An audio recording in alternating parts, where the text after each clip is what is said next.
Please get ready for a dictation from Sir Kailash Chandra magazine, transcription number 319. 5 seconds.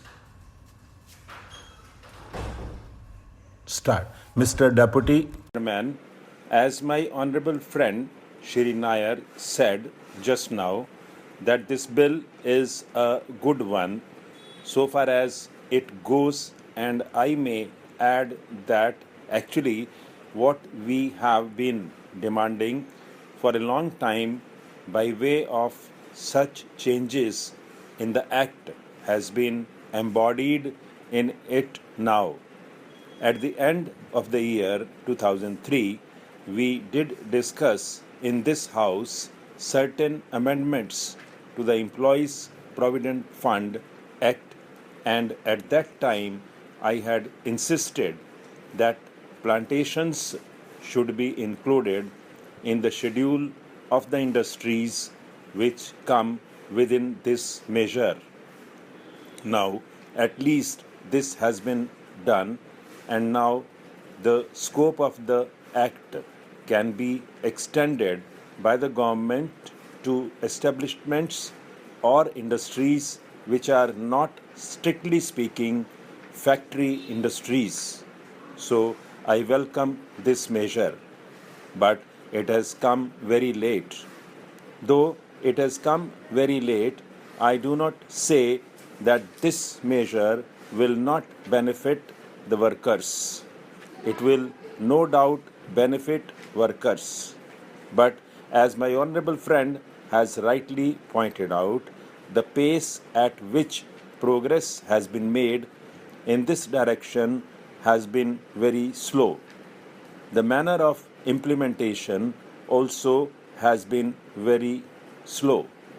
And unless those factors are taken into consideration, the good that will come out of this measure for the workers will not be very effective.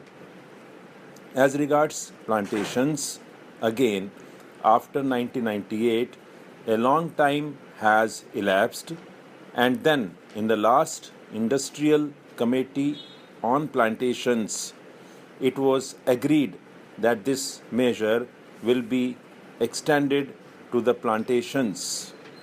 A large number of workers, nearly 1 million or more, who are employed in the plantations were denied the benefit of this Act. It was agreed in August 2005 that this Act will be extended to plantations. But even after that agreement in the Industrial Committee, in which the planters who were present and they also had subscribed to that agreement, such a long time had to elapse for bringing forward this amending legislation. Government has extended by notification the provisions of the Employees Provident Fund Act to factories and to tea gardens only recently, perhaps 2 or 3 months back. That could have been done immediately after that agreement was arrived at.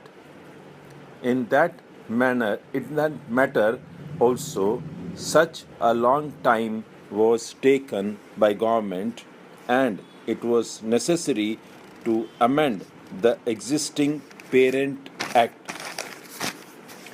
In 2003, when we had suggested the expansion of the number of industries in the first schedule, we also suggested to the government that they should take powers to do so, and that the powers which we were proposing to the government to take could be exercised in consultation with the industries and interests concerned through the industrial committees and other committees.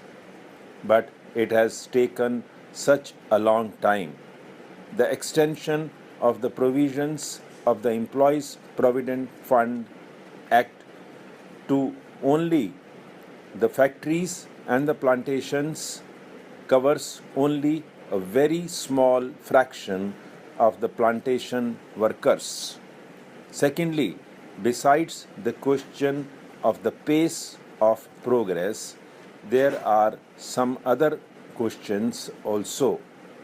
There was an agreement in the Standing Labour Conference when this question was discussed that the provisions of this Act will be extended to industries employing 1,000 persons, and the industries come under that category as, for instance, rice mills, cashew nut factories, coir factories, and other factories. Then there are the seasonal factories. It may be said that work in these seasonal factories is of a seasonal nature, and therefore it is difficult to extend the provisions of this Act to workers in those factories.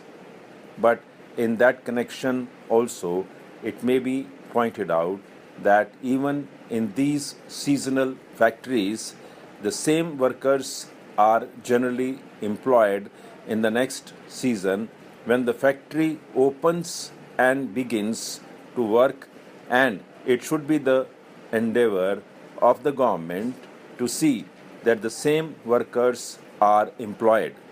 Therefore, the break in the period of work need not come in the way of the extension of the provisions of this Act to these workers. Anyway, it is good that the government has taken powers to extend the provisions of this Act to non-factory industries, and I hope these provisions will be implemented without further delay and that the pace will be speeded up. There are a few other points which I would like to touch. My honorable friend has already pointed out the question of forfeiture.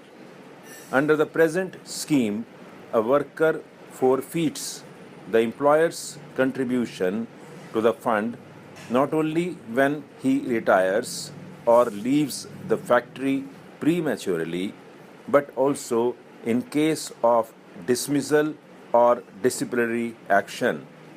It is a moot point whether there should be this forfeiture even in the case of dismissal or disciplinary action for the worker.